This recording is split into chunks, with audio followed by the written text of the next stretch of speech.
What's up, skeptics? I'm your host, Zoe McDaniel, and you're listening to Professional Skepticism. So, today we have a very special guest with us, Sahaj Sharda. In his newest book, The College Cartel, Sahaj Sharda is starting an essential debate about the monopolistic greed of the Ivy League colleges and other elite schools. Sahaj is attending Columbia Law School, where he will focus on antitrust laws so that he can fight the economically abusive use of monopoly power by big companies in higher education and beyond. Enjoy the interview. Awesome. So, first things first, let me just make sure I'm saying your name correctly. It's Sahaj, correct? That's right. Okay, perfect. So, what is the problem with elite colleges, and when did you first realize there was a problem? Yeah, I'll start with the second part of that question first. So when I was in high school, I was first exposed to a college admission scandal, and there was a student who was a year older than me who told everyone that she got into both Harvard and Stanford. And she was a clever girl, but I think from the beginning people were a little bit skeptical of her story because not only did she say that she got into both Harvard and Stanford, but she started telling everyone that the two schools thought she was so special that they'd come up with a special program just for her, whereby she could go to both schools for 2 years and graduate with a degree from both. Um, and the student who is of South Korean heritage somehow made it into the press in South Korea. And I remember going into high school one day, and there were all these South Korean news crews who were asking students like me if we knew the quote genius girl. And this had become a massive international story that a student from South Korea or of South Korean heritage was so clever, the schools were so desperate to enroll her. Um, but as time went on and as media scrutiny increased, her story began to unravel. At some point, Harvard and Stanford put out press releases saying that she hadn't been admitted.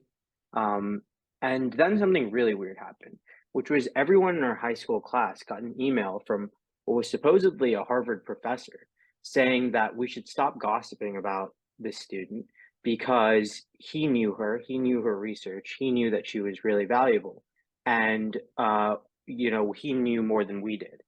And off the bat, no one really understood why a Harvard professor would send an email to a bunch of high schoolers a couple states away over rumors in a high school. Um, and most importantly, it just didn't seem real. And as it turned out, the email was a forgery. The student had somehow hacked the Harvard servers to send out this fake email to her whole high school class. Eventually, the story got covered in CNN, the Washington Post, and it became sort of this cautionary tale, this scandal of a student who, once she started lying, couldn't stop, and the story spun out of control. In the end, her parents had to go on record and basically apologize in the South Korean press for raising her poorly. It was an incredibly humiliating and embarrassing ordeal for everyone involved, but it was the first time I'd seen, how toxic the pressure to get into elite colleges really could be. Because I think a lot of people, the lesson they took away from that whole incident was that this girl was pathological or something. But I would always flip it around and ask, what does it say about our society that people are so desperate to associate themselves with the prestige of elite colleges that stuff like this is becoming more and more common? And so when I went off to college, I went to Georgetown. Another scandal happened. This was the Varsity Blues scandal, which some people might be familiar with, where some celebrities like Olivia Jade and others, their parents were essentially bribing athletic coaches at various elite colleges in order to have these coaches basically vouch for their kids as being star athletes. In many cases, these kids hadn't even played the sport competitively ever. And so at Georgetown, again, there was another student whose parents ended up going to jail when the whole scheme unraveled. And it turned out that, the tennis coach at Georgetown had basically swung open the side door for the student. And I remember, the sort of reaction on campus at Georgetown when this story came out wasn't so surprised that people might try to use money to get into an elite college. I think that was sort of priced in. Instead, the reaction was almost like embarrassed that her parents had been too cheap to bribe the development office, which is like paying the donation up front to the school instead of doing this somewhat more corrupt path, which would have been cheaper to do the corrupt path, the varsity blues path, instead of just paying, a million or 2 million up front. And, I remember thinking that was a wild reaction, and so what does it say about our schools where, the default when corruption is exposed is, sort of snobbery.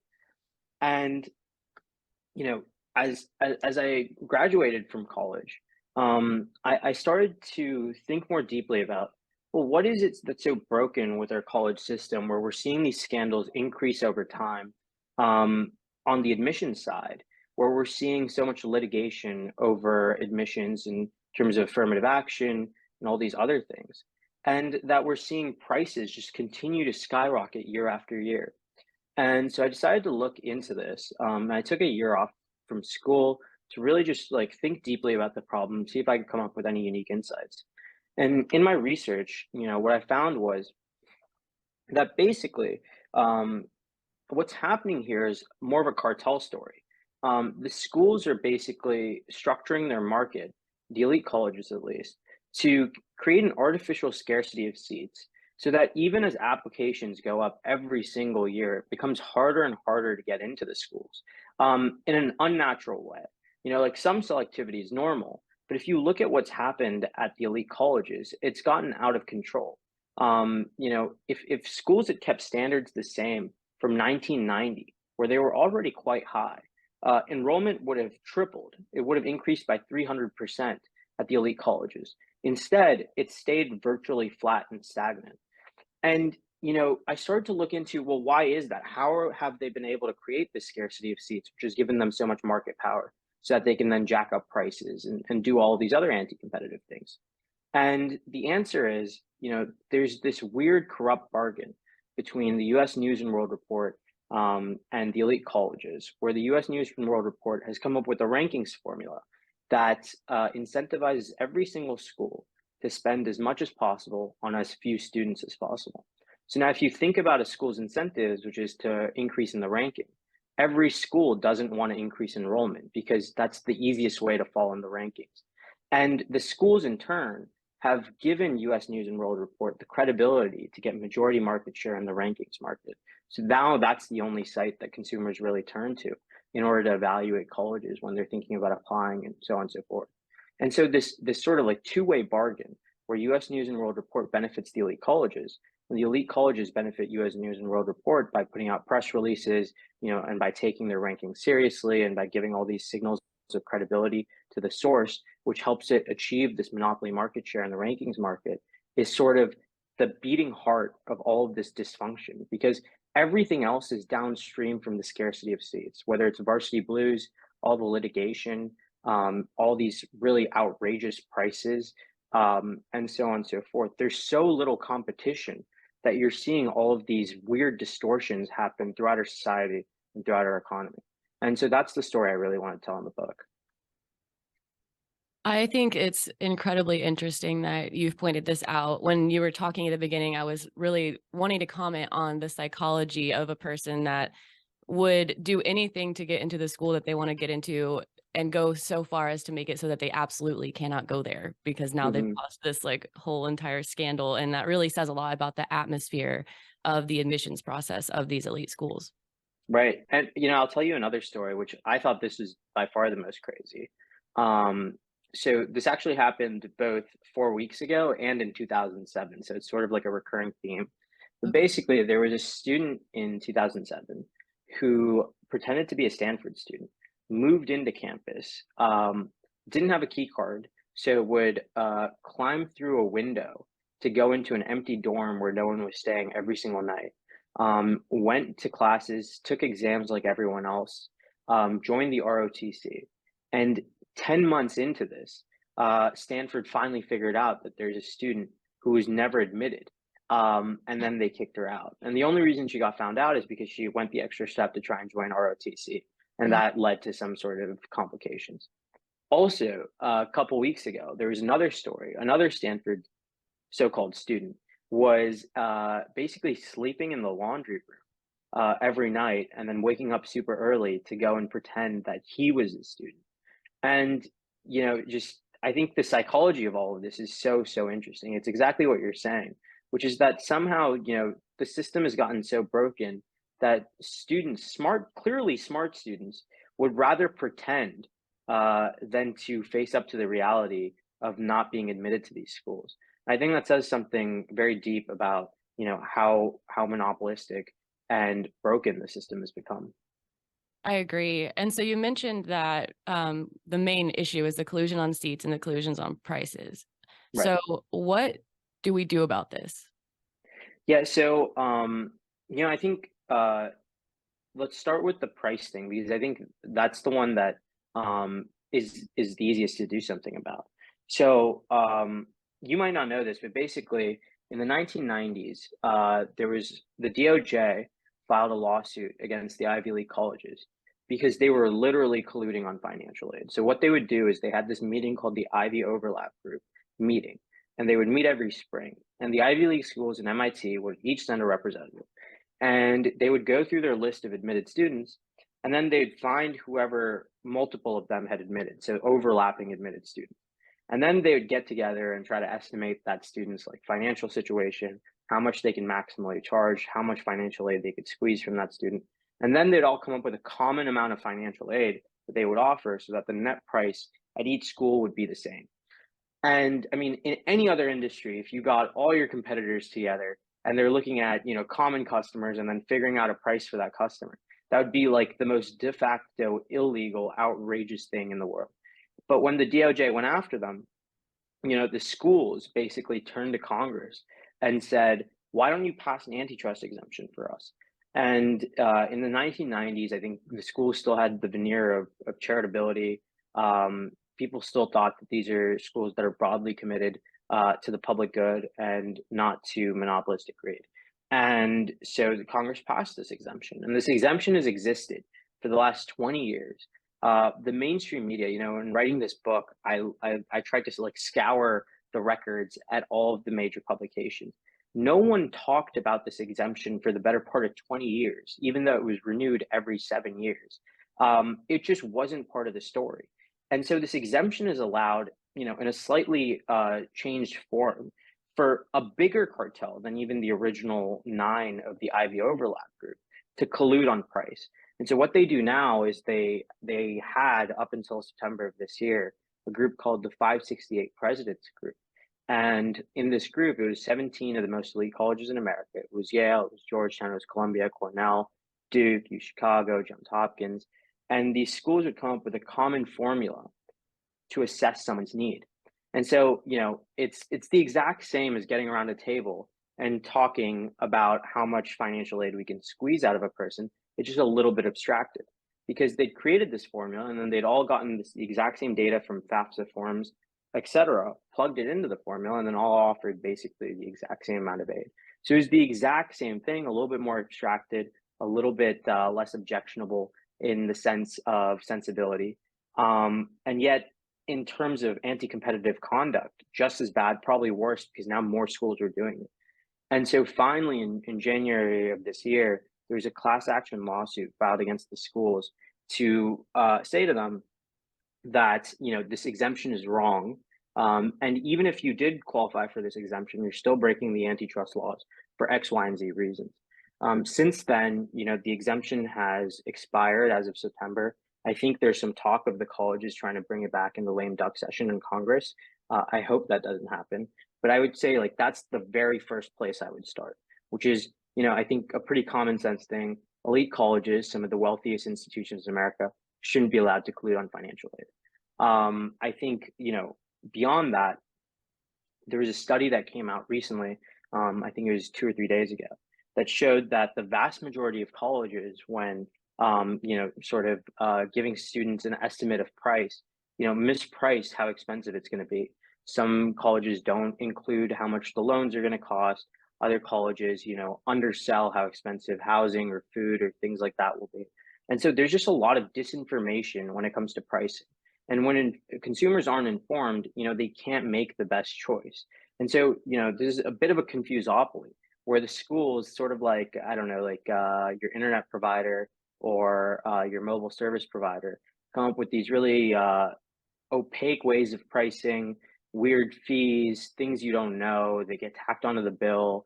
You have to like try to figure it out, reverse engineer what they're talking about.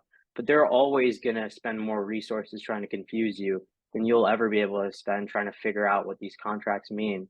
And so, that's another place where I think the government has to have a role in fixing how pricing works at elite and all colleges. But I think the most important thing, again, is the seat scarcity thing, because essentially, if you don't get rid of seat scarcity, even if they fix pricing a little bit, or even if they don't collude, as long as there's still a shortage, the price will still be abnormally, outrageously high. And so I think the most important thing that the government can do, and I'm not holding my breath for this, is to buy or nationalize US News and World Report and change the rankings criteria to incentivize expansion instead of constriction. And if they do that, they could probably get that newspaper for like $100 million. It would be the most cost-effective way to completely reshape the entire industry. I think the ROI would be absolutely outrageous. But unfortunately, the government doesn't seem to be so creative in the way they do things. So the other thing that they could do, and again, I'm not holding my breath for this either, is if we think back to sort of the progressive era and what would Teddy Roosevelt do or what would Woodrow Wilson do if they were facing a monopoly like this or a cartel like this? The standard answer in those days used to be like sort of breaking these things up and to create more room to grow, to breathe, to create space for entrants to enter the market and compete. And that's not what's happened in the college cartel sector. Instead, these handful of like 20, 25 schools have just gotten wealthier and wealthier, and they're able to basically squeeze everyone else out where no one else can compete. What I would say is break up the endowments and let's start seeding new schools. We haven't had a new entrant into the elite college market since like I think U Chicago in like 1900 or maybe Caltech in 1904. I mean, That's crazy. it's been over 110 years. So if we break up these endowments and, Harvard, let's say, has $50 billion, you could have five Harvards with $10 billion each, which is still plenty of money. I mean, you can run a fantastic university with that much money. I think Columbia's endowment is only like 13 billion. So it's clearly possible. And I think that's, a direction we should be looking at. It would also be really good because I think it's been too long since we've had a new entry into this market. And, America is the place where we build things, new institutions, new places, fresh air. I think it's time we start doing that again. Okay, so something that I've been thinking about while you've been talking about this last answer to the question was with elite organizations. I feel like, particularly with these schools, they feel like something that we should be able to trust, and I feel like maybe that's why it's only just now becoming something that people are noticing. It's like I want to be able to trust Harvard and all these other schools and that they're doing the right thing. So, how does this affect people that wouldn't be in this kind of elite world, if you will? Yeah, so I think that's a really important question because, it's only like 2% of students go to the most selective colleges. So Right. that's right, right? Like, how does this affect the other 98%? I would argue that it has a massive impact. And the reason that's the case is because these elite colleges, which only serve like the 2% of the most, selective students, have a disproportionate amount of impact on the rankings regime. So, like I mentioned, it's the elite colleges that basically give US News and World Report the credibility it needs in order to get monopoly market share in the rankings market. And that's not me saying that. That's US News and World Report's chief, Bob Morse, put out a quote to Time in 2009, who basically explicitly said just that. Um, and what then happens is, well, it's not just the elite colleges that judge themselves on the rankings criteria. Instead, that trickles up and down the entire college ecosystem. So you have a place like UVA that wants to climb in the rankings just as much as anyone else. You have a place like Virginia Tech that wants to climb in the rankings just as much as anyone else.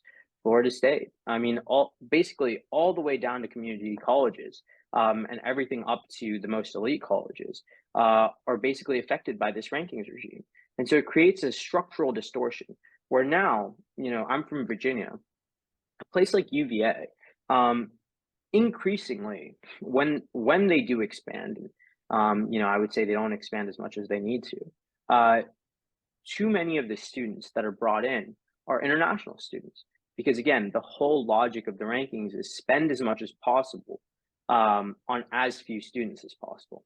And so if you're a state school, you're going to get way less revenue from in-state tuition than you would get from a wealthy Chinese person or a wealthy Indian or a wealthy European or someone from out of state. And so these schools have basically gone all out to try and recruit everyone but the taxpayers who've supported them for all these years in order to climb in the rankings. And this type of structural distortion is very, very common at all of the state schools. And the state schools are obviously where the vast majority of students in America go. You see the exact same story happen at Michigan and Berkeley. But even if you go one tier down, places like Virginia Tech, well, Virginia Tech now has to compete with UVA, right? Because they're sort of the next level down. They're trying to catch up to UVA. So they start to do the exact same thing. And by the time, this sort of distortionary effect works its way through the system, you end up with much higher tuition, which is why tuition inflation has been very high, even at the public universities, even as the federal government, has spent more and more on loans and aid and Pell Grants and all these other things. The cost of tuition has continued to rise. And I think one of the reasons is because you have this structural distortion that's coming from the elite colleges. So it's a bit like King Kong on the top of the Empire State Building. He's destabilizing the whole structure. Mm-hmm. Okay, so I have a question for you. If elite colleges are so corrupt, why do you go to Columbia? Yeah, look, it's an interesting question. I mean, I guess my point would be, the elite colleges have a lot to offer students. So I think there are opportunities I got at Georgetown or that I'm now getting at Columbia that I couldn't get anywhere else.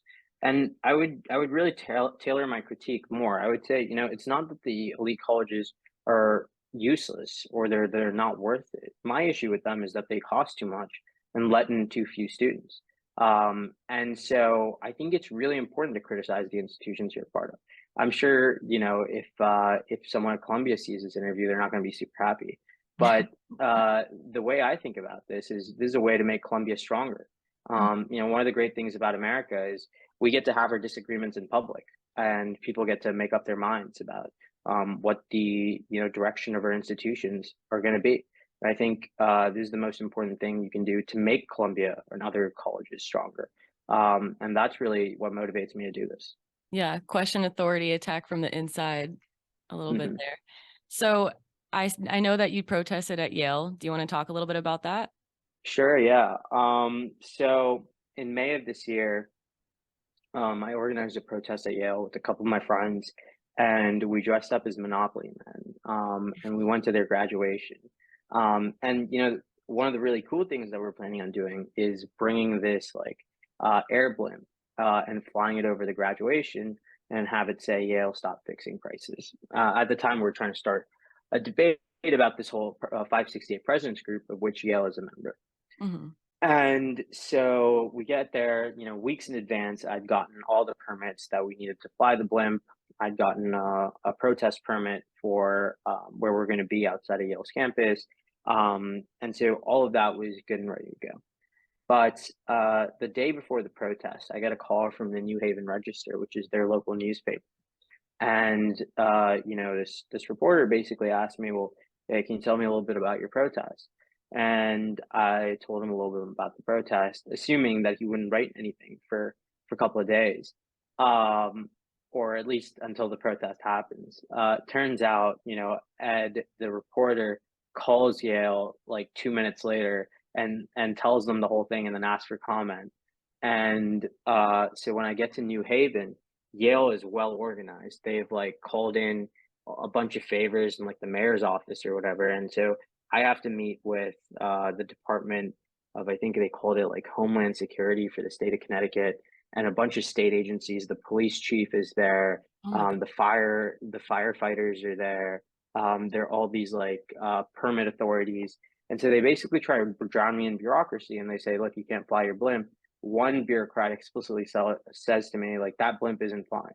And then they gave me a form, which is like sort of like I guess like drone permit. And I'd looked for that form online, never found it.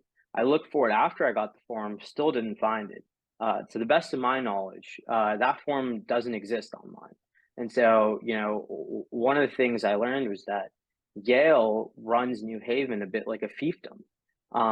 They are such a dominant employer, a dominant source of wealth for that community, that the entire political economy sort of shapes around them. And I think it's not just Yale. I think a lot of colleges run their states, their cities as these sort of fiefdom. And I think what that really opened my eyes to is if they can run local government like this, well, why wouldn't they be running Congress like this? And in fact, they are.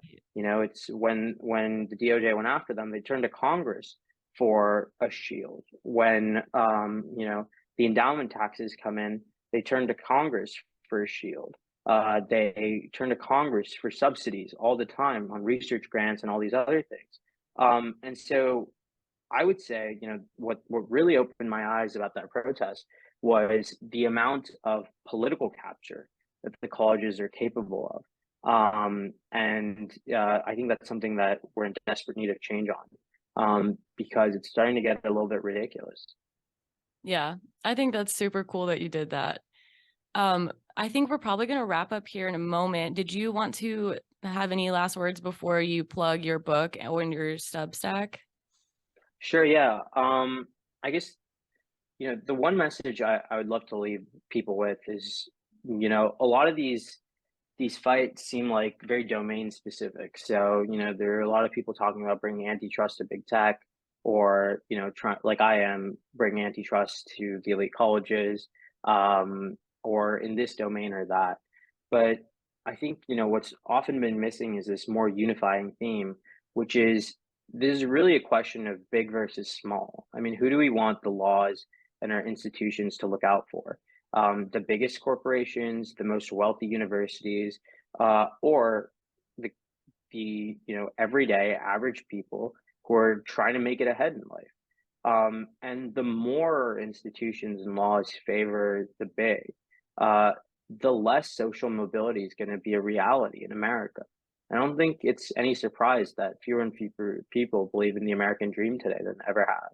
Mhm. And I think the only way to reverse that is to go back to this country's very proud tradition of breaking up things that are too big to fail, too big to care, and too big to be any good.